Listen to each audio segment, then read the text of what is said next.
Hey guys, Marlo back again with yet another NECA video review for you guys, and today I have the last piece of the NECA Pan's Labyrinth Guillermo del Toro collection, and this is for the Faun.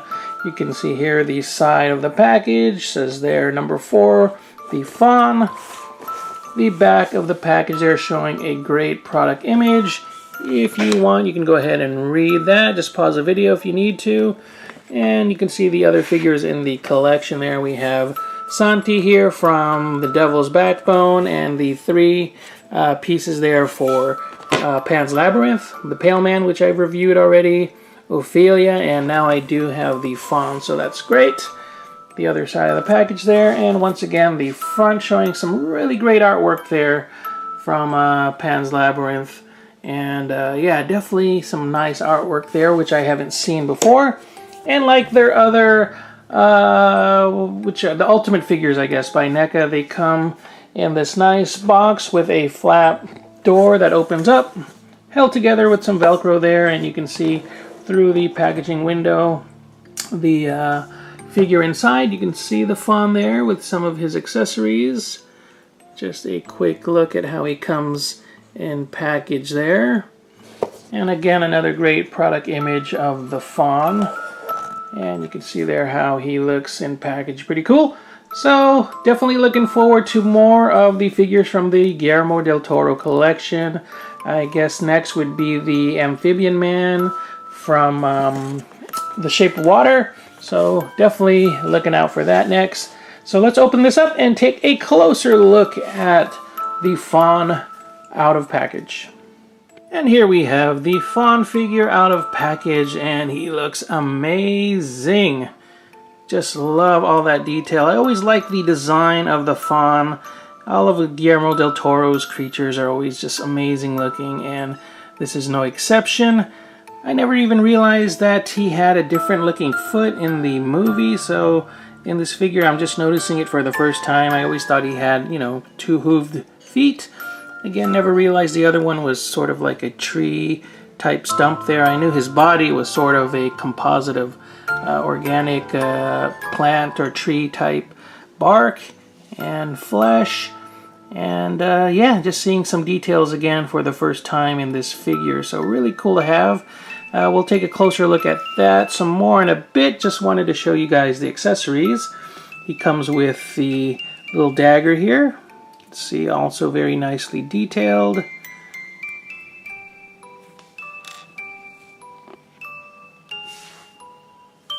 And the little satchel here, I think the fairies were inside. I'm not quite sure, but if you're wondering, it also opens up like so. So yeah, you can pop some things in there, whatever can fit. Jeez. The strap is sort of like a softer rubbery plastic material, so yeah, it almost feels like a leather there, but yeah, it's quite empty there. So yep, that's this piece, and it just kind of snaps in place like that. Here is the bone flute. Hopefully you can see the details with this. Kind of focusing on the background stuff there, but there you go. And you can see the finger holes there. And yeah. I mean, at least I'm guessing it was a flute. I don't quite remember, but I thought I recalled him playing something like that. And we have this satchel here. Again, it's a softer rubber type material. Really looks like leather. The way they did it there, you can see some cool print there on the top flap. And again, you know, that softer rubbery material for the straps. And let's see, it's not really hollowed out, so you can't really stick anything in there. Yeah, pretty solid. It just closes up basically. A little tab there. So that's that satchel. So let's take a closer look at the Faun. In the background there, that is the insert that comes in the package. So that makes for a little cool little diorama piece if you wanted to keep that out of package. But the fawn, let's take a look at all of his amazing details you can see there with the head sculpt. Again, just some great sculpting there, great paint applications. You can see the goat-like eyes. Focus. Okay, it's kind of losing the focus there. And the details throughout the body.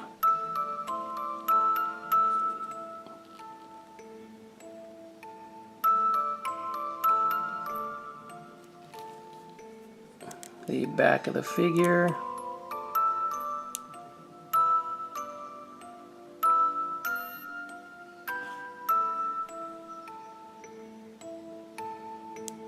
Again, just some crazy details there, guys. I want you guys to just really soak that all in and appreciate all that great sculpting, craftsmanship, and work put into this figure. Alright, and I guess we can move on to the articulation points. Let me set the camera down for a second and hopefully show you guys all the articulation points. So with the head, it's on a ball joint, so you can rotate up and down and all around like so. The arms swing out and swivel all around like so. The elbows have a joint there that you can also rotate. The wrists rotate and also can fold back and forth. Here at the diaphragm area, you have rotation as well as, you know, you can move it like that. I guess it's on a ball joint. Same with the hip area there. And with the legs, you can open them up. You can see the joints there, as well as move them forward and back. A little hindered with the sculpting there, but this is a softer rubbery type material, so there's a bit of flex to it. You can see with the penis thing there, it's also flexible. The knee goes forward and back, a little bit hindered up to that point because of the design of the figure. And the creature itself, I don't think it's supposed to go forward and straight. It's supposed to have this, you know, animal type anatomy going on there, where it just has that funky bend, like on horses and cats and goats. And there is a ratchet here, so it's a bit stiff, but you can fold it like so, and it'll hold its position pretty good. Here it's a little weaker, so again, after time it might, if you wanted to pose it straight, it might start drooping like that a little bit. And at the foot, again, you get rotation as well as ability to move it back and forward like that. So really great points of articulation with this figure. Let me see if I can get them propped up once again for you guys. Oops, got the leg turned around. Oh.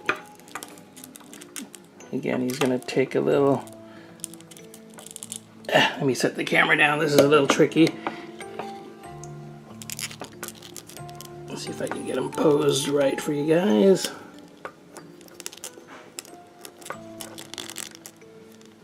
So anyways, got him posed again. It's a little bit tricky getting that center of gravity with the way the legs are and everything. This might have benefited from a display stand. That might be something that I could suggest that might have helped this figure. And I think I would have also liked a couple alternate hands. That might have been kind of nice too. But overall, a great figure. Let me throw on all his accessories and give you guys a look at the fawn next to the other Pan's Labyrinth figures in the NECA collection. And here we have the fawn with his accessories placed on him, the dagger, the satchel there with the bone, just put right there at the top of the flap, just like in the production photos. I got that idea from that. We have the Pale Man there on his throne, Ophelia there holding her fairy tale book, and you can see the other, I guess it was a fairy cage or something with the fairies in there that came with Ophelia, the other fairy there with the key, and the stone piece there in the background.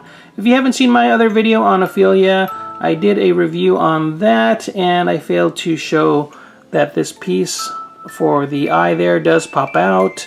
Didn't realize it at the time, but you can see there, yeah, it easily pops out. So there's like a hole there.